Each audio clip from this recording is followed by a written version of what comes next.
not killers. Now, if Markoff is the Craigslist killer, then he's been living a disturbing double life, one his family seem to know little about. ABC 6 reporter Erica Ritchie joins us now live and more on that story. Erica. Well, John, yeah, before we get to that, another question that's been circulating around here is why has Philip Markoff not been charged in Rhode Island for the alleged attack at the Holiday Inn Express in Warwick on Jefferson Boulevard? And the simple answer to that, Warwick police tell me, is because their investigation is still ongoing.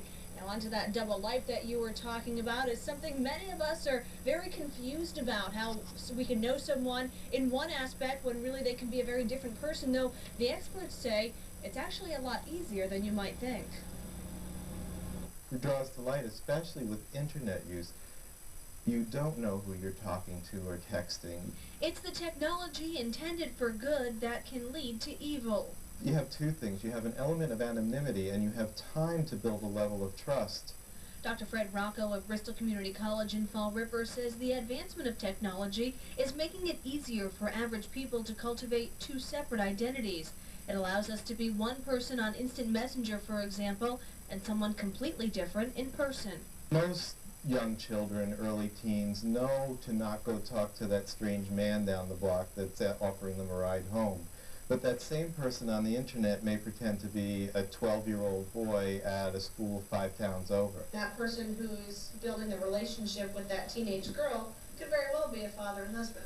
Exactly. And more likely is than not.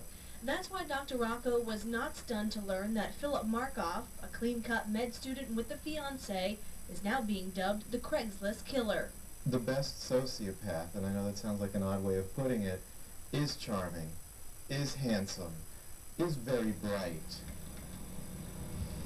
And Dr. Rocco says most sociopaths are also all about control, power, and aggression, so it's no surprise that if Phil Markoff is the Craigslist killer, he was studying to be a doctor. Now, as a side note, I should let you know that Dr. Rocco also says the internet is not all bad. It oftentimes leaves a paper trail of some sorts, which in this case may have linked Markoff to the crimes. Live in Warwick, Erica Ritchie, ABC 6.